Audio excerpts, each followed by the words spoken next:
Welcome to the Contrarians and to another episode of Battle of the Rock. Tonight, Cinderella Still Climbing is taking on Skid Row, Subhuman Race. We want to hear from you in the chat. Which is your favorite? Let us know. Let's do it.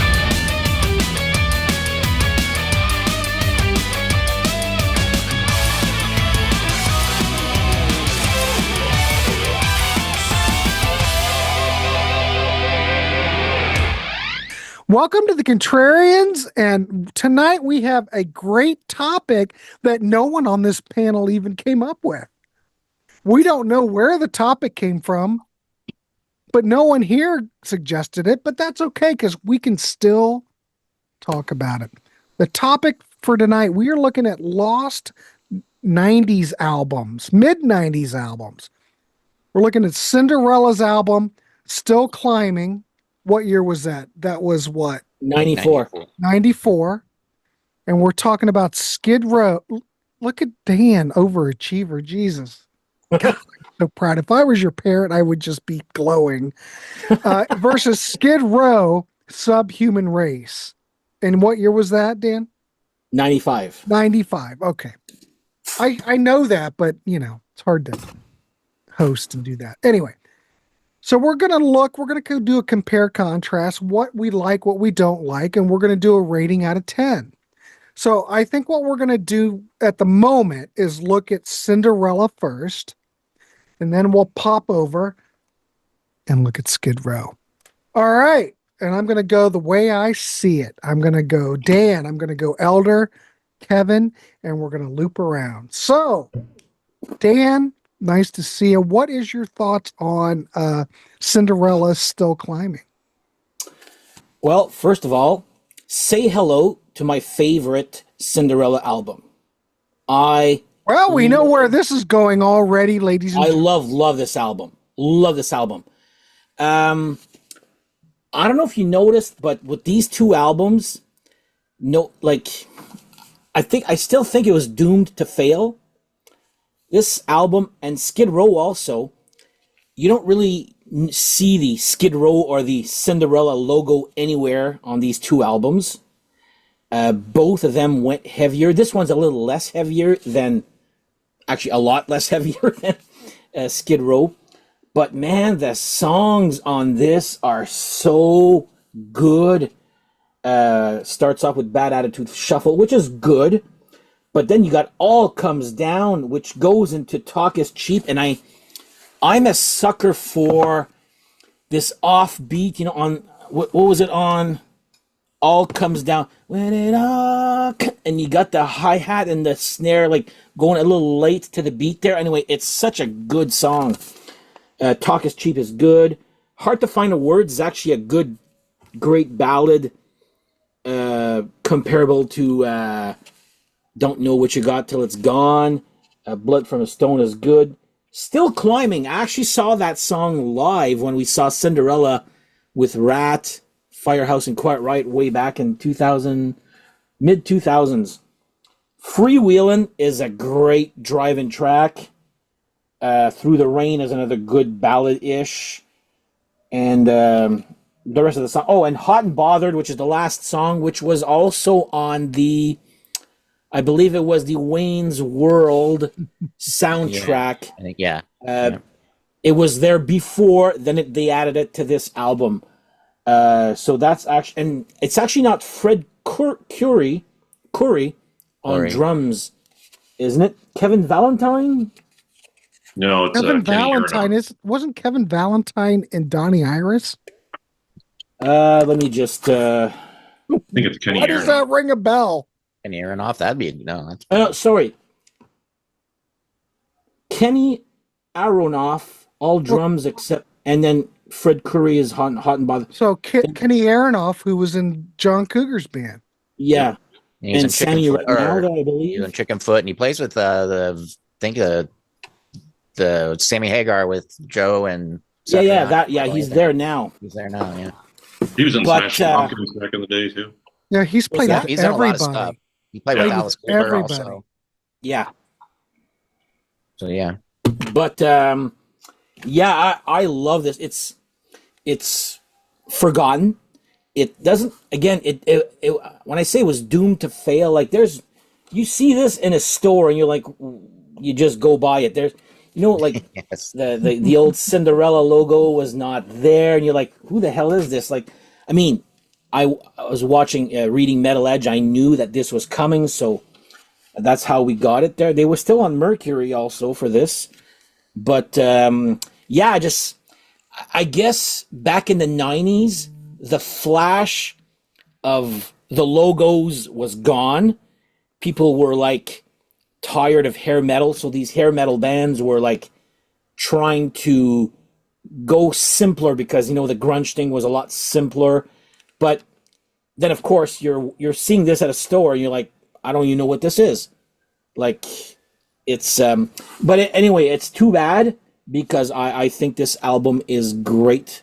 Do I give a rating now, or You can go ahead and give I'm ready if you want to give me a rating out of 10. I'm gonna give Go this ahead. one a good 8.5 out of 10. I love, this is my favorite Cinderella album. So still climbing 8.5. I do have to give Cinderella more props because they were earlier. What was the debut album? Was that 86? Yeah, Night Songs was 86-ish, I think. So they had so. had some breathing room before everything went to hell. Before Yeah. before 1990 when everything changed overnight. So when you look at this record, the fact that it, of course, think about it. I don't know what their record deal was, but obviously this was the last album on Mercury, right? Ever. This is the last album ever. Cinderella, Ever. Yeah, But you know what I mean. Yeah. No one cared by this point. Not that it's a bad record, but man, it's just everything had changed. The main, like, the diehard fans that were like really love Cinderella and all this type of music, yeah, we were buying this album.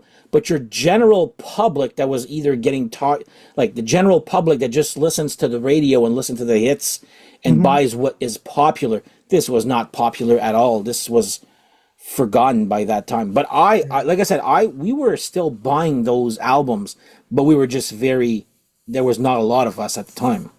Right. But either way, an 8.5, that's pretty darn good. Oh, I love that. I love that album. I'll say it forever. It's great. All right, cool. Well, Elder, what's your thoughts on this one? Well, yeah, I've seen, like I said, I hadn't really listened to either of these albums in a long time. I don't even know how many times I've heard the Cinderella album, but listening to it again, I was surprised at how much I really liked it. I think what you're saying about, about not the logo being on it and people not knowing what it was. It's funny because this was like when this album came out, this was kind of my start of working in CD retail. And I remember that album sitting in a bin for a long time. And I even think we tried to send it back and whoever we sent it back to sent it back to us. So we couldn't get rid of this album, but and if I wouldn't have known, I would have really got it at the time. But I think maybe I heard it at the time and kind of thinking, oh, here goes Cinderella. They're just doing their same old thing, and they're not trying to, go with the times. But actually, I respect them now for staying in the lane, knowing what they're good at, writing these cool bluesy type rock songs with some horns and some great backing vocals and all that. So I was really, like I said, this album was really good. I really enjoyed it listening to it again. And so we'll get to comparing it to Skid Row and when I go through that, but I'm going to give this album though a 7.5. It was really good. Like I said, I really enjoyed it. I respect Cinderella for staying in their lane, not trying to go with the times. They knew it, like I said, they knew what they're good at. So yeah, that's my. Now I have a question, Elder. And I'm referring to the time that you worked in the industry. And by the industry, I mean the business. Yeah. Didn't those come out with hype stickers on them because it didn't? No, I don't remember any stickers on them. Actually, I don't remember. Dan, did they have hype stickers? The CD. Wait. I got the vinyl now, but my sister has the CD. And is that an original one? Yeah. Okay. There you go. That's a vinyl. I don't know if that's a CD. Maybe a CD did. I don't remember it. I just remember that album. Look at that. He's got an original. look at he's got like an original pressing of that. No, I don't. I don't have. Yeah. I've never. You know what, gentlemen? I never ever seen I don't ever remember this ever coming out or seeing it in the bins or seeing the vinyl of it. Wow, I'm impressed. So I just took a CD, but it was written Cinderella here on the CD vertically. And I believe the I think I kind of do remember that. For Cinderella had a circle around it, but that was it. Yes, it was just I do remember Cinderella that. Right I here. do remember that. But the cover was like, it was just that. You didn't know. So you had to kind of go like this to go and read. Well, it worked for when you're in the bin looking. I mean, that was kind of you're looking in the CD bin, you see it that way. You know, you're kind of going through stuff. I don't know.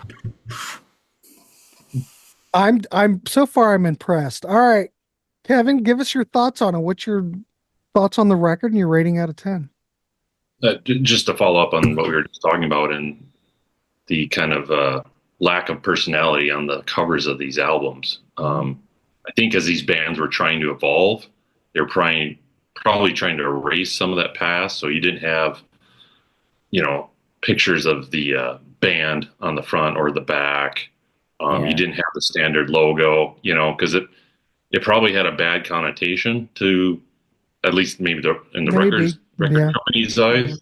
And it's probably why part of the reason both these albums were sort of dead on arrival, because they probably weren't really pushed by the record companies. But I don't think that they were probably pushed at this point because the record companies were just like, well, they didn't care. Do you guys ever hear that story that Warrant did? Yeah. The Warrant story. Yeah. Where they went to the office and then, before they used to have their picture up on behind. Oh, that one. Yeah. The cherry pie. And then Nirvana, and they knew the writing was on the wall. It's and the same came back in and you see Alice in Chains up there. Yeah, it was Alice in Chains, I think. Yeah. Yeah, it was. Well, you know what I mean, though. Yeah, they were. It's a great story, but it is 100% true. Yeah. Skid Row could have had their name even bigger on the front of this, and it wouldn't have made any difference. Yeah. Skid Row came late, though. That debut album was 89. They only had like a brief moment. Before everything changed. I think the debut Skid Row sold 5 million. Well, it's because before it was still the hair metal thing, even though Skid Row's not hair metal, but they still were in that, Well, neither really is Cinderella, really. Cinderella, I don't think. Yeah. I think they just got that unfairly. I think maybe if they would have come out a couple years later, they wouldn't have had that look. They would have looked more like Guns N' Roses or something, because that's kind of. They had the look on that first album. Yeah, that first album, they're all glammed out. Yeah, that had them doomed right from the start. Yeah. But, so I guess when I look at both these albums, and I'll get into Cinderella here in a second, I mean, I think you really have to understand the context and the time and when these came out and where these bands came from.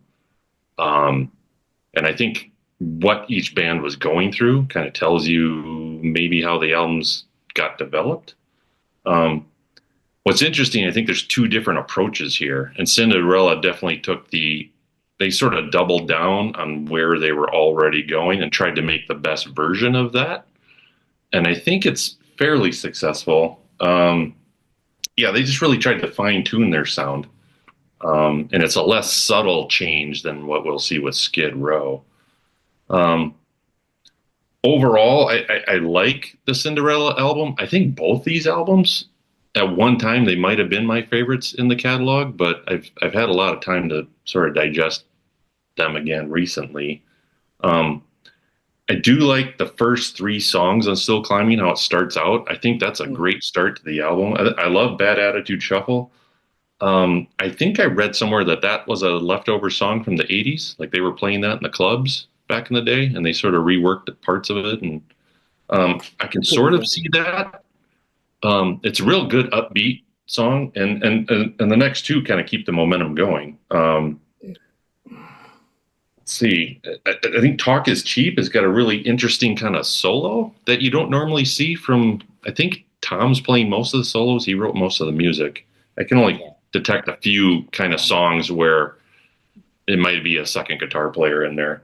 But there's almost like a chorus effect in it, and then there's almost a slight, almost like a Blackmore section right in the middle of the solo that's really kind of shreddy, but just for a few bars. It's really kind of interesting. It's something you don't normally see from them.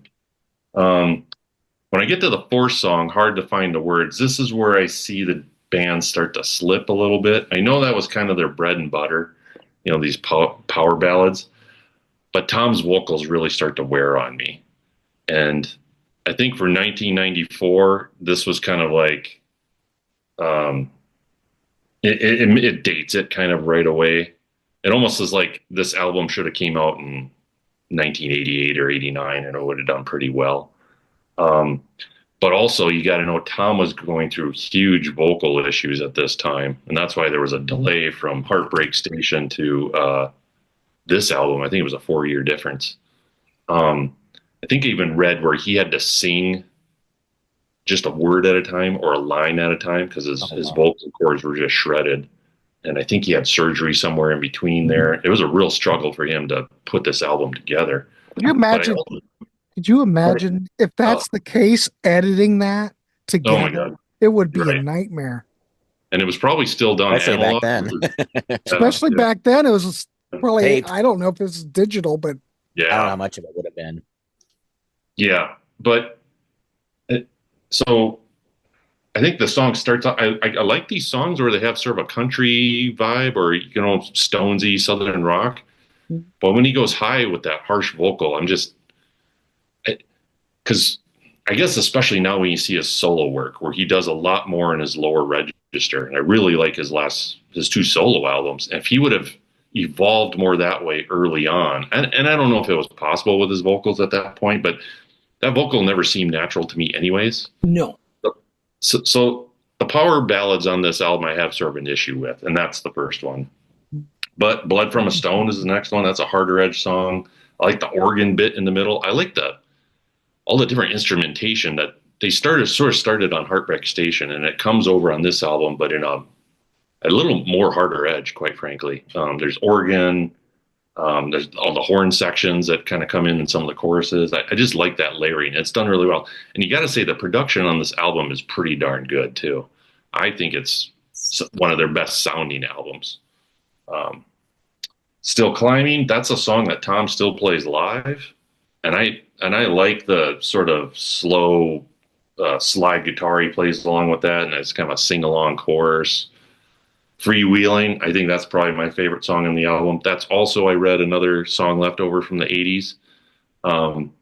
But it's that pick me up in the middle of the album that you don't always get. But I think it actually opens side 2 on the vinyl, or maybe it's the second song on side 2. It's really good. Nice solo section. That's the one song where you get kind of 2 distinct solos too. So I think maybe Jeff LaBar is playing the other one. I feel like it comes down again with Through the Rain. The vocals again just really kill it for me. I'm not buying that vocal in 1994. Sounds dated. It's like it would have maybe gone over well in the Long Cold Winter era of the band, but not so much this one. I'm ready for the band to evolve a little more because they were writing better songs and becoming better songwriters. Easy Come, Easy Go. I like the opening riff. There's a really interesting, the opening riff and the drum interplay. I think Kenny Aronoff's drums on this album are great. I wish he would have been in the band the whole time, quite frankly. He's just got more moves than Fred Curry. Well, I believe that Cozy Powell also played on Long Cold Winter, I believe, or something. Yes. The only one he played drums on was Heartbreak Station, Fred Curry, I think. Yeah, they've had a weird history with their drummers. Yeah, I was just going to ask that. What's the deal with the drum situation? You got me. I don't really know. I don't know. I don't think he was officially in the band for the first one. Mm-hmm. The second one, I don't know why. I really don't know. The third one, it's Fred Curry. And this one, I think Fred Curry had left. That one I know he had left for that, which is why he's only on Hot and Bothered. So Fred's only on, quote unquote, Fred's only on one album. I do have an album that Station. Brett Corey, he drummed for a Cincinnati band called Chastain. He's on their first album, Mystery of Illusion. Chastain? Yeah, the first album, Mystery of Illusion, he's on that. Okay. So if you want to hear him play some heavy metal, he does a good job on that. So Yeah. I think BM Bolt played that for some listening party that I had. He played some Chastain. Wow. Yeah, great Cincinnati band. Yeah. Then we got Road Anyway, Still sorry, Long. Kevin. Go ahead. No, We went on great. a tangent. Yeah. Road Still Long is that good Southern rock type song. And Tom's first verse, he sings in that lower register. That's what I want more from this album. I don't mind the second verse with his harsh vocal as much because I do get some of what I want. And maybe it works a little better as an accent there maybe, but he sings the whole verse that way. But I do like that song. And then Hot and Bothered is a good straight ahead rocker, but you really tell the difference in the drummers. I mean, it is just 4 on the floor straight ahead with Fred Curry on that one. And it's fine for that song. I would love to see Kenny Aronoff play it because it is a pretty good song. The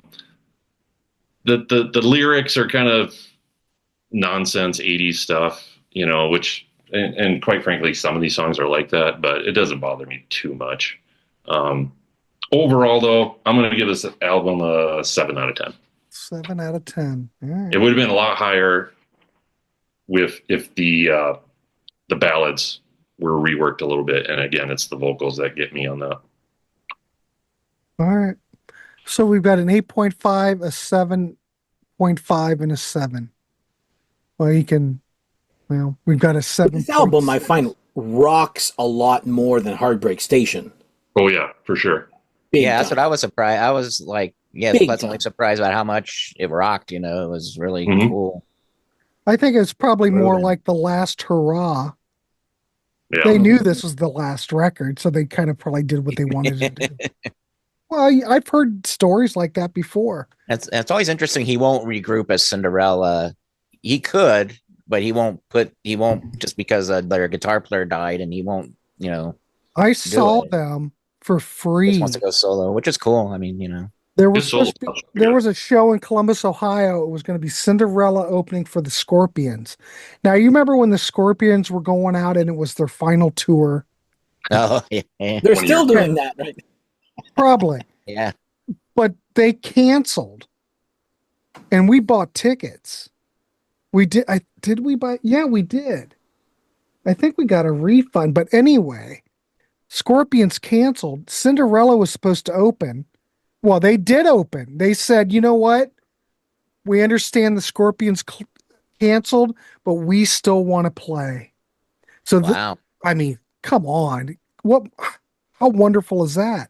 Yeah. So we essentially got a free show from Cinderella. And what was it, Jeff? You said Jeff Labria? Jeff LeVar. Jeff LeVar. I know I'd butcher that. Yeah, he was playing. It was the original band. Yeah. That was playing that tour. I saw them. Oh my God! I saw them in 2004, 5 for the reunion of Winger with Faster Pussycat, Cinderella, and Poison.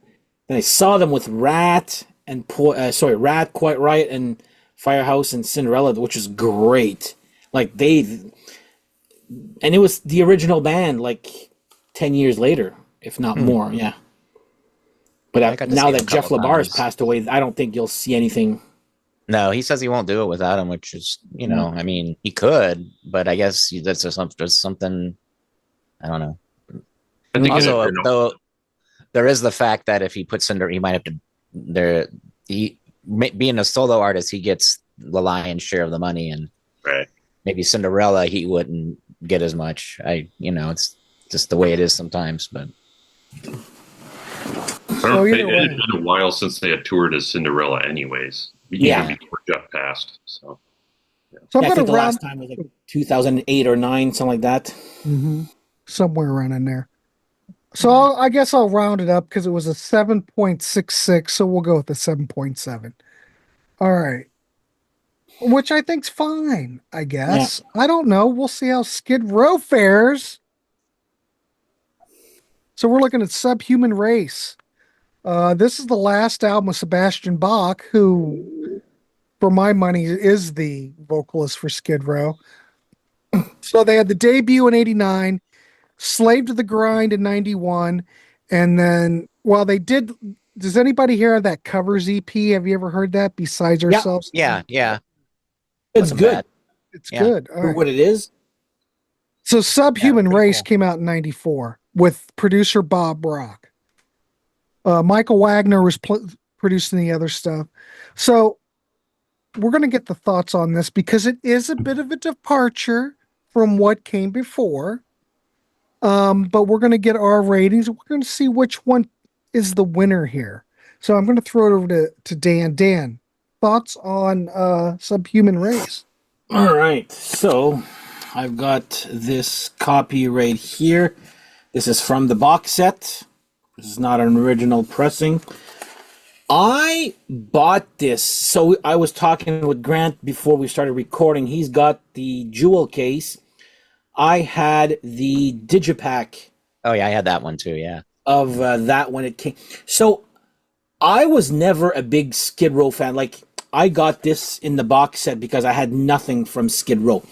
I liked them, but I didn't love them. I was never a... The bigger a band got, the less interested I got into that band. So, but when this came out, nobody liked it. So I said, I'm going to go and buy it because nobody else likes it. And I didn't mind it at the time. And then I guess I sold it with a whole bunch of other stuff. Then I got the box set, and then I signed up for this episode. I'm like, okay, I better get my I better listen to this. And actually, I had a couple of friends over, and we actually do some top tens like we do here.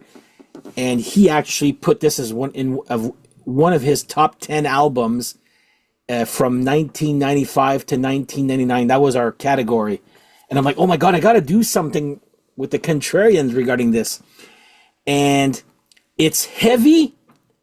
So if you had Slave to the Grind before that, just imagine almost every song sounding like the song Slave to the Grind, like heavy like that, but just not as catchy.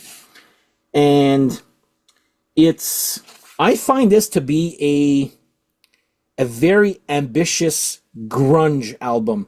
Like, I do not like grunge at all, okay? But had this been, like, I would say this is probably the best grunge album ever made, okay? Is this the best Skid Row album ever made? No.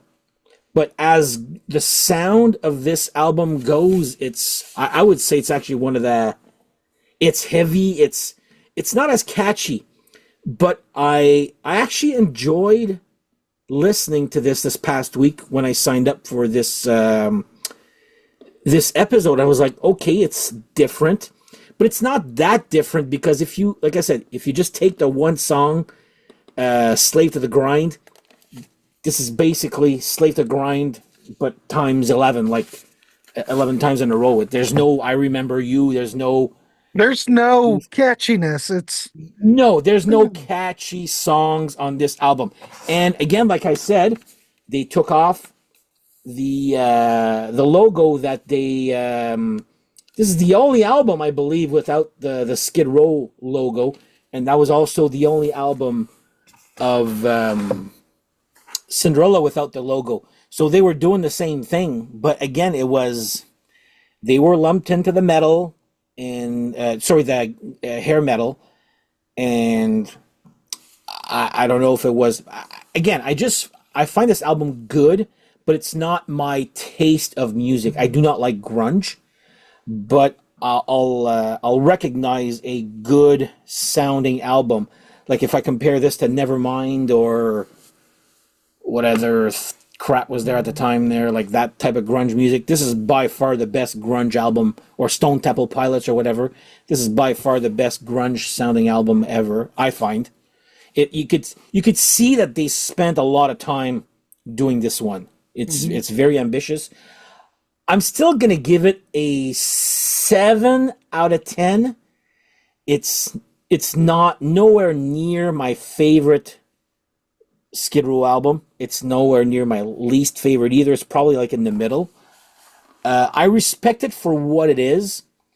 I just find that this album is a little bit trendy, but with what was going on at the time, while Cinderella was staying true to themselves. But whatever, they're Skid Row's every album has a different sound basically to it there. So yeah, 7 out of 10 for that one. It's good, but I don't find it's great. So there you go.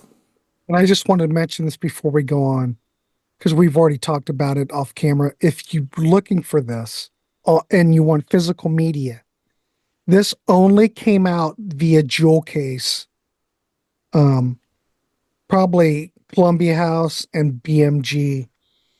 That's the only way you get it on a jewel case. You can't. Got that. It's the only way you had to get the Record Club edition. Same with, I'll throw another one out. I've mentioned it before.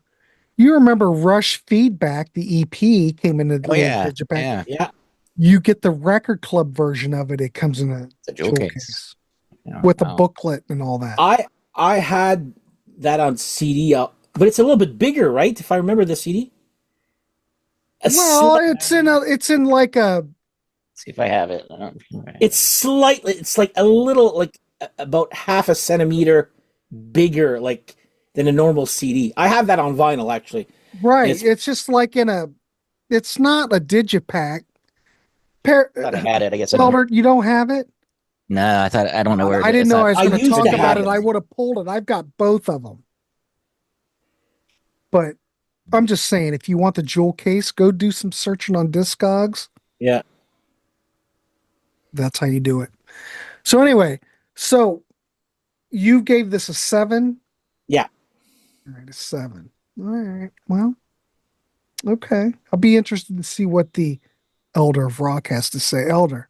All right. Well, I remember when I've been really excited when this album was new Skid Row, because I really loved Slave to the Grind. I got to see him on that tour. It's a great show, one of the best shows I'd ever seen. So I was like really excited when this album was going to come out. I remember putting it on and being highly disappointed with it.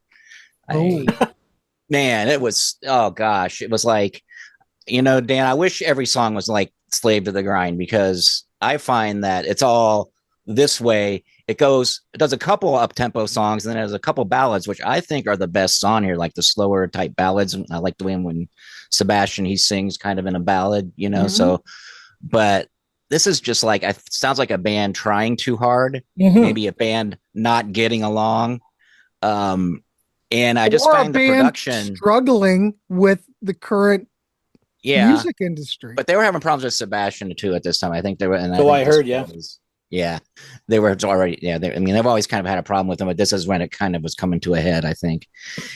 And I was really excited to hear that Bob Rock producing. Cool, he produced Metallica, and he did some good stuff with Motley Crue. So I was like, cool. And the production was like really dry. Everything's dry and flat, and I don't think it's a great sounding album at all. It's just very like plain sounding, whereas I think Nevermind's like a really great sounding grunge album. It's almost could be like a hair metal grunge album to me, Nevermind. But this is like, I just did not like the production. The songs, like I said, there's nothing catchy except for maybe the slower songs on here. So I am going to give this album a 5. Oh, Jesus. All right, Elder, don't hold back. That was surprising I'm surprised because I thought, and when I'm thinking about it, the albums I like by Skid Row, the albums I like by Cinderella, I'm okay. I'm just okay with the first Skid Row. Slave to the Grind, I think is a great album. And this album, and then I've heard some of this stuff after. There's no good. So, and Cinderella, I pretty much like all their albums. So I guess I'm a bigger Cinderella fan than a Skid Row fan, even though I've seen them both live. Skid Row was a better live band. Even though I saw Cinderella in opening slots, they weren't headlining. But did you see Skid Row with Sebastian?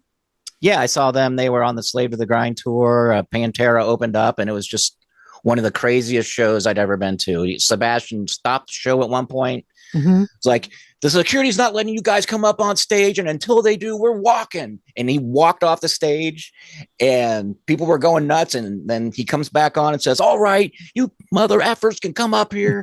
And it was just pandemonium after that. And he was like hanging from light rafters, and he was crazy. He was a great He likes man. to have a good time.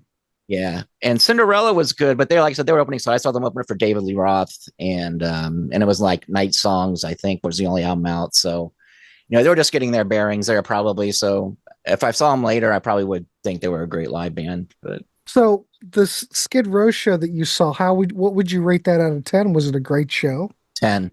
It was a 10. 11. 11. It was 11. that good. Right. And there's actually footage of it somewhere. I like to have my ticket stub, and I looked at it. I should get it out. And I don't think I have it actually, but I remember like looking. I somehow found the Orlando show. And it was exactly as I remembered it.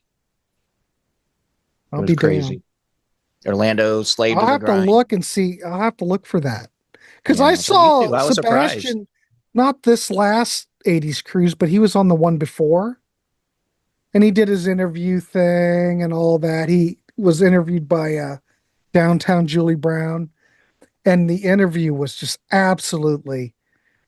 Sebastian Bach is just a hoot. And his live show was hyperactive, huh? He's just funny. He's just hilarious. Everybody loved it. He's quick. He's witty, but the live show with his band, very good. Though he was a little bit kind of bitchy with one of the band members missed something.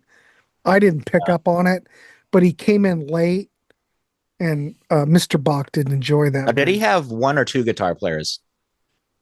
Yeah. Because I've seen footage of him recently. I think he only has one guitar player, and I'm like... I saw him like 3 months ago here. I think he only had one. That doesn't work. Sebastian, who's the guy? Okay, search for another guitar player. I hate it when these bands do this. Judas Priest toyed with one it for guitar player, but who's the guy that wrote Ozzy Osbourne? Bob Daisley? Joel Holmes? No. Oh. What's the big Ozzy hit? 1987 or something. No. No More Tears? No, not No More Tears. That would be it. Shot in the Dark? Shot in the Dark. Who wrote? No. Phil Soussan. He was playing bass for Sebastian. Oh, okay. Phil Soussan was playing bass, which was kind of cool because he introduced him and said, blah, blah, blah, blah, blah. Now, I don't know why Phil was playing, but Phil was playing on the cruise. It was pretty cool. And I think, Sebastian also played that song. He sang it. It was kind of cool. Shot in the Dark? He played Shot in the Dark and sang it. Oh, wow. Wow.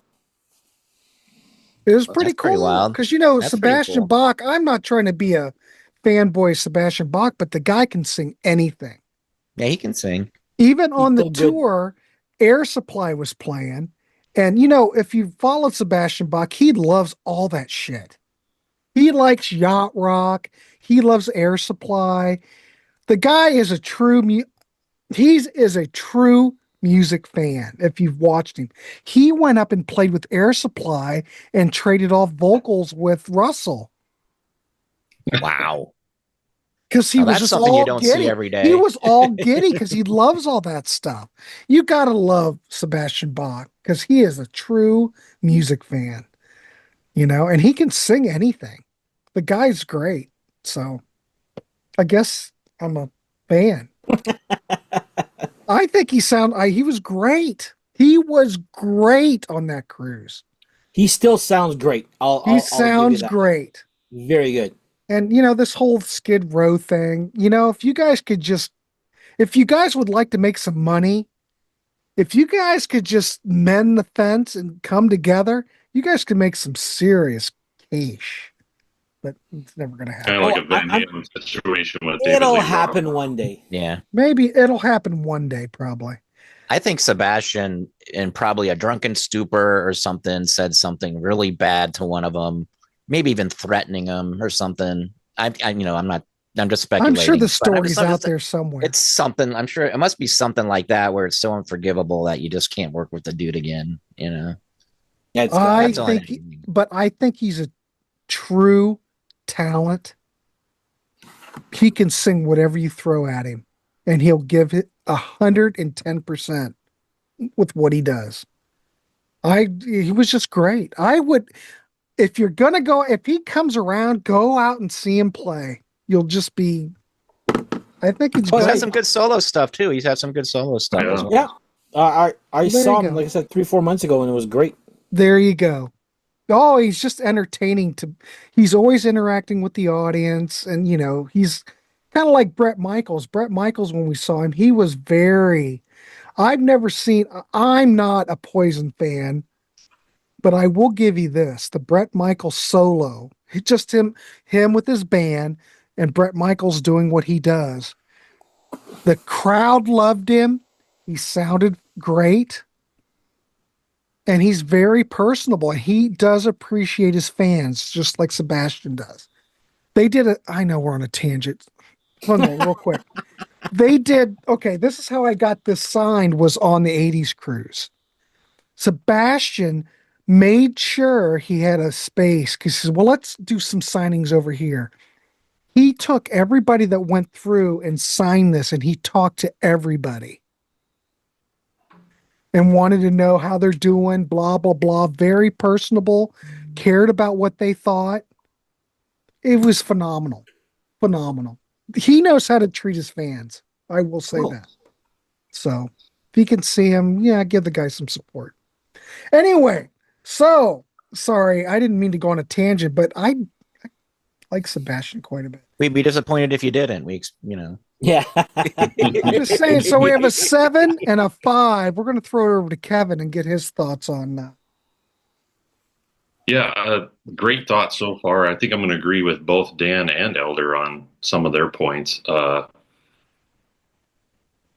Dan, you nailed it. There's no catchy moments on this album. I mean, it's a strong departure from Slave to the Grind and the self-titled album in that respect. It does have a grunge direction to it, and Mm-hmm. I think they were a little bit lost at this time. They were clearly, from interviews I saw, post, even recent interviews, these guys talking about the album. First of all, none of the band members love this album, so that should tell you something right off the bat. There might be a song here or there they say they like, but none of them. They don't play a lot of these songs live anymore. Either Sebastian or Skid Row in their current formation. He did play a song off here on the '80s cruise, though. Did he? Wow. Shit, if I can remember what it was. One of the ballads. Was it Frozen? Frozen was one that. Mm-hmm. Frozen Might have or been Beat. that. Yeah. I can't remember. I can't remember now. Yeah, but one song. There's 13 songs on here. So, yeah. That's the other thing. A long album too. 13 Yeah. songs. Oh, Come yeah. on. Well, The think CD about era. it. We're in the Yeah, I mid know. '90s. They're gonna, it's not like the old days where we cut it off at 35 minutes. They're gonna keep putting tracks on and tracks on and tracks on. And they had waited 4 years, so there's probably some pressure Yeah. to release a bigger album. Yeah, They got maybe. the big producer. They went to Vancouver. They spent a couple months there, and they're fighting at the same time. There's a lot of pressure. And I read, Rachel Bolan, the bass player, was one of the head songwriters, at least. He was having sort of a writer's block issue at the time, probably because they were fighting and all these other issues. They were burnt out. They had done a ton of touring. Probably wasn't the time to go into the studio and waste a bunch of money on a big producer and while you're still fighting. But anyways, I'll get into the songs. It's apparent right off the first riff of the first song, "My Enemy," that this is a different sounding album. I don't mind the riff. The song is not catchy, like Dan said. You're expecting to hear Skid Row, and you get Yeah. something totally different right off the bat. This is not a commercial record by any No. means. And I hate the solo in this. I don't know what they're just noodling. Scotty Hill and Snake Sabo going back and forth. It sounds like they're trying to do a bad imitation of Pantera on the solo section. And it makes sense. So I think they were I think I read an interview where they were listening to a lot of Pantera around the time Well, they because they toured with wanted them, to be heavy. Yeah. They toured with them like just the tour before. Yeah, Yep. I saw them open. They Pantera opened for them, and Yep. on the tour I saw Same Calvin, that here. was a vulgar And they- display of power Mhm. for Pantera. And I read Soundgarden did part of a tour with them too, and so maybe that's where they got some There of you this. go. Next song, Fire Sign, sounds very alternative to me, and it's a weird track for number 2 on the album. When the album before you had Slave to the Grind, right after Monkey Business, just 2 killer songs right off the bat, and here Yeah. you got kind of two kind of almost duds. They're some of my least favorite songs on the album. Yeah. Yeah. Actually, Bonehead. they're my 2 favorites. Oh. Eddie Trunk, this is his favorite Skid Row album. I know. Hmm. Well, he's got to stay friends with these guys. I get it. Seeing these things. Bonehead. I actually kind of like this one. This is like a very punky song, fast. It's not anything like they've kind of dabbled in some of that stuff on Slave to the Grind, but this one's more raw. I kind of like that. I see this as a more clear progression to a next album from Slave than the first 2 songs. And I wish the rest of the album was kind of like that. But I think you get kind of a string here of good songs in a row. I like Beat Yourself Blind. I like that big distorted bass intro and the riff. I think Sebastian sounds great on that song. He really showcases his vocal range between the screams and the just straight normal singing. Again, I like that direction. Eileen is the next song. Again, kind of more alternative sounding. I do like the breakdown, though, where it gets in the heavy riff, except for the Alice in Chains part where they kind of harmonize. I don't know if it's... I hate that part, and it's almost unforgivable to me because I love Alice in Chains so much. But I don't need Skid Row trying to imitate Alice in Chains. And it's just for a section. And then it goes back into Sebastian screaming the kind of the same line. And I like that part. So I don't know. That's a weird song. A lot of these songs feel undercooked to me. Like they needed another round of editing. And I think if they were fighting, they couldn't kind of collaborate and kind of glue the pieces together. And you got a strong producer like Bob Rock in there. He's going to put his strong hand on it. And I think it was just kind of why you might have got this recipe for a jumbled album like this. Remains to be seen. What I get out of this song is there's a short sitar part in the solo. Like, what are you doing? You're throwing a sitar on a Skid Row album. Why not? It doesn't fit at all. And I hear people sometimes say this is a stripped down album, and I disagree with that. I think it's actually got too many things going on to it. Isn't there a sitar on a Metallica? And that's what I meant by ambitious, yeah. Yes, Yeah. there is, Elder. So maybe Bob had it lying around Yeah. the studio, and they decided. Here, play this. Yeah. Next song, Subhuman Race. I actually like this song. This could have been on Slave to the Grind. That's almost like a thrashy song. It's got kind of a slow, grungy breakdown in the middle. I kind of like it, actually. It sounds almost Soundgarden-ish. And then it speeds back up. Frozen, huge riff on that song. Heavy song. I like it. Baz sounds more comfortable in this type of song. His vocals are really good. And some of the songs, it feels like he tries too hard. He can do it, but it just doesn't sound believable to me. Next song, Into Another. This is like the first slow one. It's actually well written. I like it a lot. It's unusual for them, but it sounds like they really spent some time on it. I really like it. It's, they did this on Slave to the Grind too, where they have these ballads, but they're not quote unquote power ballads. They're a little more unusual, and they're on Slave to the Grind. It sounded a little more. They were slower, but they had kind of a harder edge to them. Right. And this one is just, I don't know how to explain it. It's just well written and well structured. I think might be the best song on the album.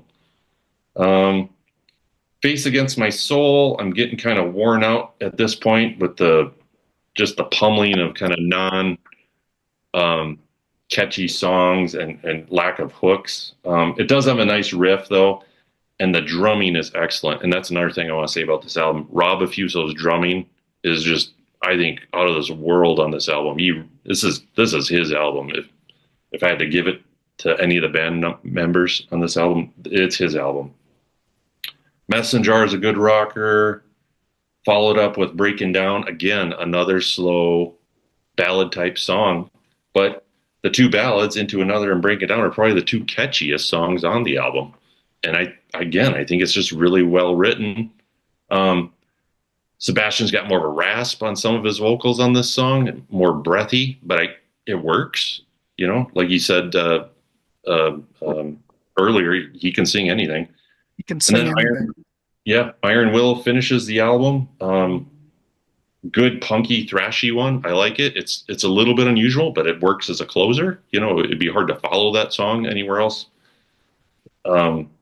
There is a weird long silence part, and then you get some like demo section at the end. I don't know if you guys listened all the way through to it, or if you just thought that was there's like a 30 or 40-second section at the end it sounded like it was somebody, you know, someone wasn't back in those days, but recorded something into their phone and they just stuck it on the end of the album. But yeah, I know we can call the album ambitious. We can call it, you know, them trying to evolve. I don't know. I have a kind of a love-hate relationship with this album. At one time, I thought it was their best of the first three. I still think Slave crushes this album, though. I'm going to give it a 7. I think had they spent some time re-editing the songs, giving it one more pass, and if they were getting along, this could have been a great album. But it is what it is at this point. Interestingly enough, I did see the band one time, but it was recently. It was a couple years ago when they had Eric. Eric, yeah. Really? Yeah, he was good. That album I did with him was good, too. It was good. And he could sing all the Sebastian parts perfectly. And I saw them open for the Scorpions. And, man, that was a great show. And you really get to see the musicianship of the two guitar players, Snake and Scotty Hill. They're great. They're really kind of undersung. And then Rachel, his bass playing is great, too. I don't remember the drummer they had at the time, but it wasn't Rob. I think he left the same time as Sebastian. Kenny Aronoff. Yeah, no Aronoff. You never know. Probably was. They just threw a wig on him. He's played with everybody. I'm sure he was the drummer. Yeah, never know. Oh yeah, one day walking by when hey, we need a drummer. Okay, come on. Yeah, come on, Kenny. But yeah, some days this album is a 5 to me, and other days it's an 8 or a 9. You know, it's just when you really dive into it, though, I think probably 7 is the best I can go. Really. Wow. Yeah. But is the problem that you guys are comparing it to what came before? What if you looked at this record as it stands by itself and you don't know anything about Skid Row? You don't know what records they've put out prior. How do you look at it? That's always the age-old question, right? It's like, I know it's hard to not compare. And some it's people always love cool. Technical Ecstasy from Sabbath, and I guess it is a pretty good album on its own, but you've got that history. How can you ignore that? You know? Yeah, that's the thing people always forget about is like at that time, like with Technical Ecstasy, for instance, just a couple of years earlier, they put out Master of Reality and Sabotage, you know, and it was like, and then you get, it's like, what is this band? You know, and I feel the same way. Like, it's just hard, you know, to do that. But I will say that like on some episodes I've been on with some youngsters. I think Grant, you know, you have too. I think I was just on one with you all know him with Lance, the youngster Lance, and he's like in his 20s. And it's always interesting to hear their perspective. Here? Like, I don't know if it's I don't know. It was anyway. It was. I can't. And then I've been remember. another one with somebody in their 20s, and it was for different bands. But it's always interesting their perspective because they didn't grow up with the bands like we did. They're just like finding them now. And they always have different perspectives as far as like what album they really like and this kind of thing. And it's always interesting, you know, when that happens, when you can look at an album that way, but we can't. Well, it's like when I've talked to some younger people that came into Rush during the 80s period and think that that's the period. Oh, yeah. And they've said that they've tried to listen to the 70s stuff and just can't get into it at all. Yeah. It all can depends on where you come in on things, I think, a lot of it. exactly. I came into Rush in the 80s, Maybe it was you, Dan. You might have mentioned that too. probably. And Presto is my favorite album, but it took me a while to get into the 70s stuff. I respect it now. I'm much older, not a teen, but I don't know if it's a teen type band, but I'm just saying, I think it has a lot to do with when you come in. I don't know. I don't have a problem with Subhuman Race at all, but I can see that maybe they're just trying to fit in. But I think as if you look at it as a grunge record, I think it's fine. You know, Yeah. I like mean, the fact that they're not being commercial. They're just kind of doing what they're doing, and whatever happens, happens. They probably knew that this was the end. I don't know if they did or not. Yeah. But, you get to this point and considering where they came in 1989, and then serious, by this time grunge had hit. I mean, this really didn't do anything. Did it? How did this sell? 2 million. Oh, this shit. it I'm was a full of shit success then. for them. Debuted at number 1. It came out in the summer before Everything that, else. Yeah, like Nevermind came out in the fall. So it had a short, brief period where it was on top of the charts.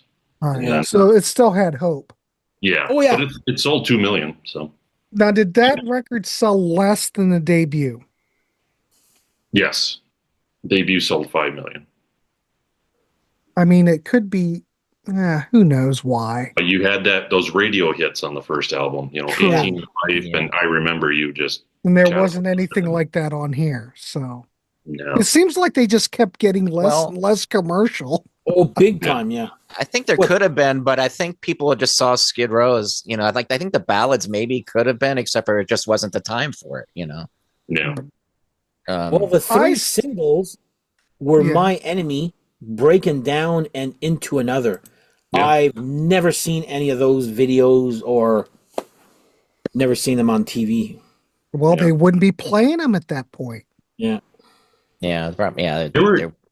They were kind of a dangerous band too. I mean, there was a lot of controversy with some of the antics of Sebastian. Yeah, there was Oh, yeah. initially, yes.